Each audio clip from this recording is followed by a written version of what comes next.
just wanted to essentially talk to you about open mics, the pros and cons of open mics, and especially as you host Spoken Word London and you're also involved with Word Up as well, that you've had a lot of experience with open mics. So in general, what are the things you like about open mics, just to start off with? And the openness. I like the fact that people can, that anybody could walk up to an open mic. So particularly with Word Up, I think because it's filmed, I've got like a really clear memory of a guy called Sid, who just no one ever heard of. He signed up, we called him up, and he just blew the room away with his poem Terrorist. Interestingly, that week or the week before that, he'd been at Spoken Word London one that Pat had hosted, and Pat just in passing was like, oh, there was this amazing guy did a poem about terrorism. I was like, was that Sid? And it's these moments where like somebody unexpectedly, maybe even to themselves, can just come and own a room, and everyone can just really engage with what they're saying. I think those are the moments in open mics where I'm like, well, I can't believe I'm here. This is great. And I like the communities that build up around them. First with Word Up, which was based in is based in Harlesden. It's currently on pause. But when I first went to that, I'd been away travelling, and I came back, and it was in Harlesden, which is where I'm from, where nothing like poetic had ever happened in that pub. I mean, it was like karaoke on a Saturday night at midnight, and just it was horrendous. And anyway, I was there watching poetry, but it was a real conversation with Harlesden. It was all at the very early stages, it was conversations with Harlesden. It was local people who maybe had never done it before in that way coming through and just like really sharing realness.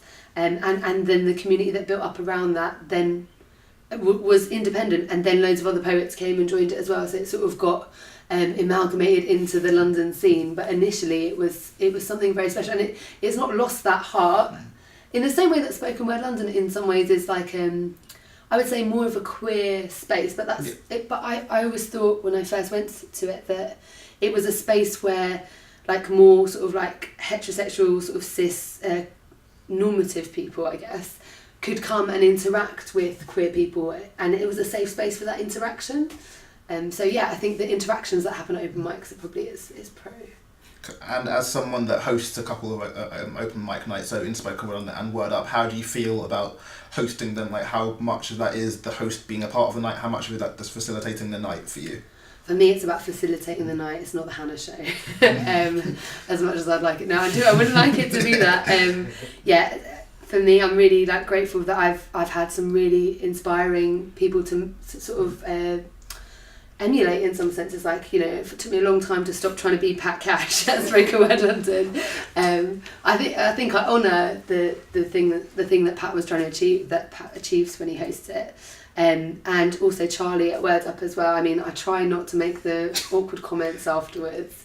The first time I hosted it, I was really nervous because Spoken Word London is a really like hands-off kind of hosting style. You don't comment really, you just say thank you and introduce people and set the tone of the night, which is important. But Word Up, Charlie likes to have a bit more of a banter on it. Could we call it banter?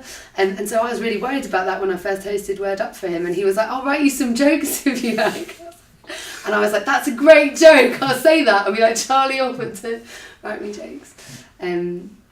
I think it's all about facilitation. I don't think it really should be about the host, an open mic night. But they do have a responsibility to set the tone. And so if, like at Boomerang, if the way that you set the tone is by showing a bit of banter between the hosts, and that's quite nice. I've never hosted with someone. Apart from actually me and Pat have done some special events together, that's quite nice. But I think if you're hosting together all the time, you kind of do need to show the relationship between the two people to set everyone at ease. Like, that's one of the things I always find interesting, because I with hosting Boomerang, the fact that like a lot of that, as much as it is us facilitating the night and all that, there is definitely a lot of, it's also me, Jake and Joel just interacting a bit as well. And like it's always interesting trying to find that line between we're just having a good time and like, because I think part of the whole us interacting and facilitating is a little bit like we're taking the pressure off. This is just us goofing around kind of thing. That so, comic relief almost. Yeah, but also then find that line between there's a little bit too much. Like we've all had our issues of being a little bit indulgent. Jake will go off on his tangents about these random stories. It's like that has nothing to do with anything here. And we're still running open mic. You're still hosting. Like, let's get the next open mic on. So like, there's always that little battle we always have. But I think like it seems like it's helped us a lot in terms of our community. Like, for better or worse, because we're based in Hammersmith, we don't have as much of the luxury of having people nearby. So it's part of like what gets people to come to the night, and like part of it will be the features we get, which are great, and like it's great to have that. But part of it is also just the community we create, and that's because we are just being as open and friendly and stupid as we can be a lot of the time. And I think when you see that on stage, like it knots the whole night together in some ways. And I would love to be able to be comical in between introducing people, and every now and then I get an opportunity and I'll make a comment, and then sometimes I make inappropriate comments and I'm like, shh, did I say that in front of, like, you know, you make a funny joke about someone's poem and then I go back behind the decks and I'm like, was that offensive? Like somebody got naked once, not Ernesto, and I was like, yeah, you know, nudity's welcome, maybe. And like, I just said it like off the cuff, and then I went back and I was like, did I just body shame somebody? Like, be like, I'm not sure if their nudity was welcome. I don't know. Yeah. I feel like part of that is like it's being honest to some level. Like some of it's like I feel like with those couple of moments, it's a case of you're having fun, you're joking. Like it's very much the tone you give kind of thing. Like especially going to Spoken Word in London, it feels very much a welcoming tone. So lots of the things that are said there, especially from the host, will be like it's kind of in jest and kind of like it's allowed, we're joking. But like we have that similar kind of approach with Boomerang. Like I find it interesting with Boomerang because somehow with Jake and Joel, I end up playing the straight man to some degree. like with Jake going on his tangents, and Joel has a very weirdly specific kind of humour that I'm often the one's like, okay, I'm the one that's got to be the sane one here, so I find that an interesting balance. But it's interesting. I think the whole humour thing is helpful for us to get into creating community. Have you ever been to Spoken Word Sundays? Christian Foley and Rashid. I've not yet been. I know them both individually, but I've not been to the night yet. Their hosting style is brilliant. I was like wetting myself in between every poem because the banter between they're obviously very, very good friends, and it's just enough that you feel like you're in there, like in jokes, but they do it really, really well.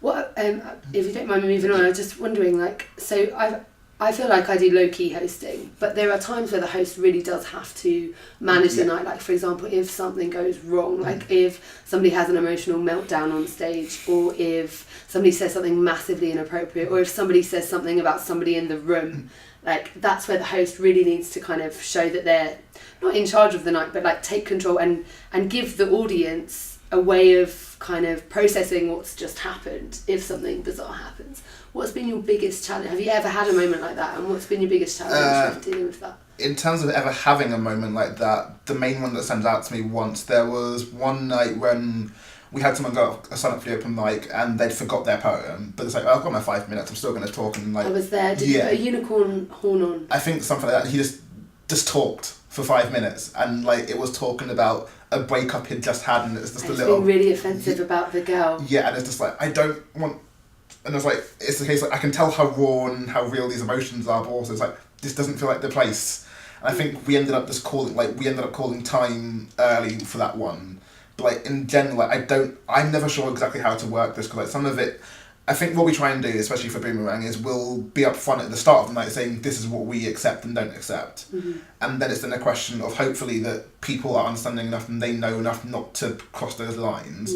And when they do cross it, I think, for me personally, like, I'm on the lines of I'd want to talk afterwards, and like we have that space afterwards that we can talk and deal with that after the fact. Like there's very few, I've not yet been to anything where I've heard something and like, need to stop this right here and now in the middle of the poem. I've never heard that, but there are definitely a couple of things where it's like, that needs to be an issue, something afterwards. I think one of the best examples of that, this actually was at Forget What You Heard. I remember once, I don't know exactly who it was, but someone did a poem that was very offensive and very like misogynistic, and Ricky and Matt let the poem go, finished it, and when Ricky went on stage, was like, okay, that happened, don't think that was the right way of doing it, we'll talk about it afterwards, but let's move on with the night.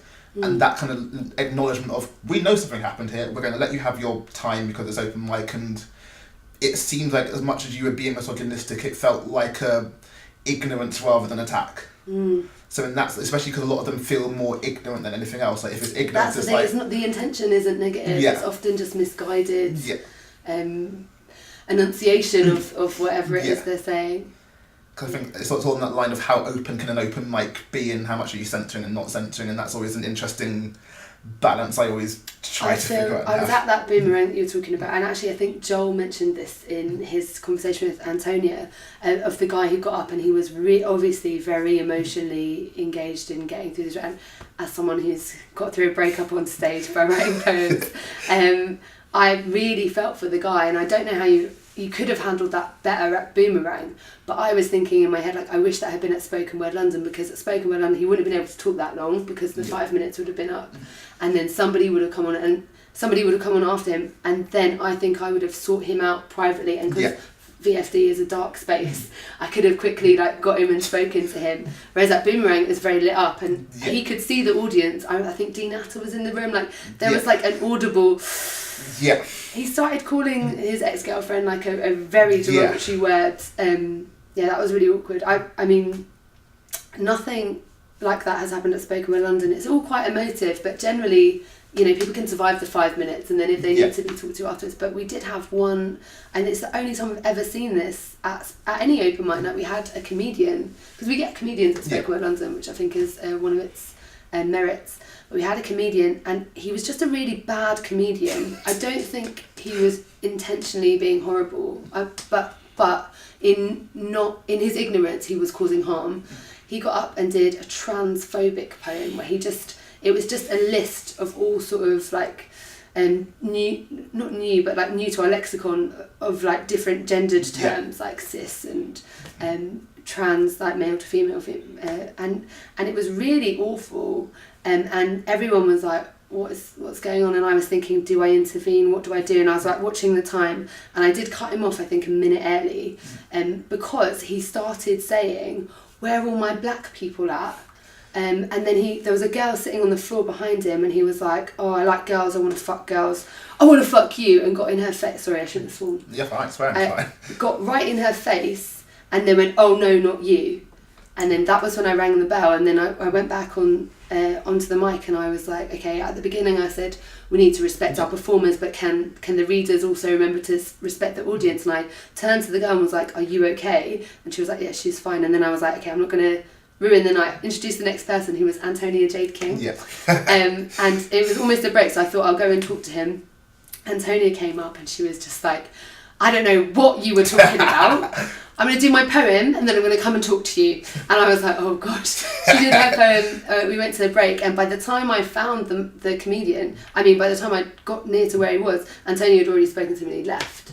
And I think if you build a really good community around your night, you have people that not police it, but they will curate your night for you as well. And I was I would have spoken to the comedian in question, but I was really glad that Antonio was there right at that second to express that it wasn't acceptable. We've never had anything like that before or since. I think that goes into the whole, because it's the whole idea of how much openness do you allow, kind of thing, and some of that is also, as much as it is the host's job to a lot of extents, there's how much can the host possibly be able to do, because sometimes the host can't do everything, which is why, especially open mic nights, it's nice that we have these communities that to help them. I think one of the things that especially in doing these conversations and more conversations just in general about hosting, one of the things that's definitely coming up quite a lot is the idea that there's some level almost letting them say their thing and then addressing it afterwards. I think a lot of hosts seem to be that, okay, you've said something wrong here and we'll address that afterwards, but I'm going to let you say it to some level. I think that for me is what's sitting best with me, but even then I don't know what. Yeah, it's almost I was talking to someone once about writing a review of a poetry night, and they were saying you've got to give the person all the information and your judgment or your opinion, but you've got to make it known that this is your opinion and this is what happened. And I feel in letting somebody actually say their misguided thing, you're giving the whole audience space to make their own judgment on it, and it's maybe not your job to completely damn it, but if they have said something that's causing harm, and I always think as a host, you've got a responsibility to the most vulnerable person in the room, and for me at the moment, I feel that the most vulnerable people are trans people at the moment, and then it kind of goes after that. And so if someone's saying something that's going to make somebody in the room feel unsafe, then it's your obligation as a host to actually condemn it verbally.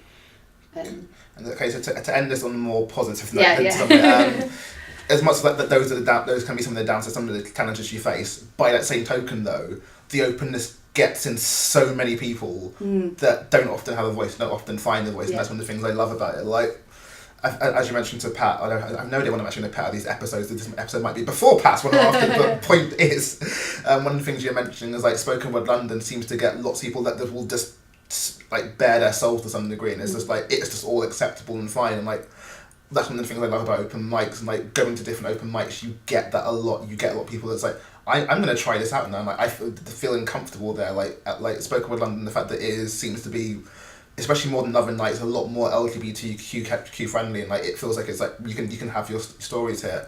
I forgot the name of the guy, but he comes to spoken word London with his mum quite a lot. And like, he's been doing a lot of poems about him and being queer and all that stuff, and it's just like it's just so refreshing that he just feels so open and honest to say it. It's like and like it feels like he did it once, like I can do it again, and now more and more. And I think that's one of the great things that open mics have, and like I'm assuming you've experienced similar in doing spoken word London and Word Up, and just generally going to other nights. Yeah. That is the glory of it, is that people feel like empowered by their voice, by their own voices in some sense, and so they bear something, and then they go home and they write about something different, and it's all just like very sincere but very revealing, and that's amazing. I've seen so many. I mean, I was trying to think about how many people I've seen perform, and it's like definitely in thousands, I reckon, if you add up all the 5 minutes. Yeah. And that's definitely the glory of open mics, that people can just come and bear themselves. I seen in another conversation somebody said, and it really irked me, but then I watched the whole video and I was like, okay, I'll let it go. But it was just like a little clip that someone said, people are getting applause when they should be getting therapy. Yeah. And I thought that was really interesting. But for like, who was it? Anne Sexton, the poet, she said like, poetry guided me by the hand away from madness. Mm-hmm. And I feel like there is a lot of merit in people saying things on stage that heal them. Yeah. And getting applause for that is not a substitute to therapy, obviously, if you really, but there's like low level mental dysfunction that can be healed by writing a poem about it and sharing it out loud and being like, okay, I've said that. And then what I found personally from the more intense pieces I've shared is like, I've always had people coming up to me and like, I felt that, I know what you're talking about, how have you dealt with this situation, like this is what I did to try and get over it, like, and those conversations are the healing thing, not the applause.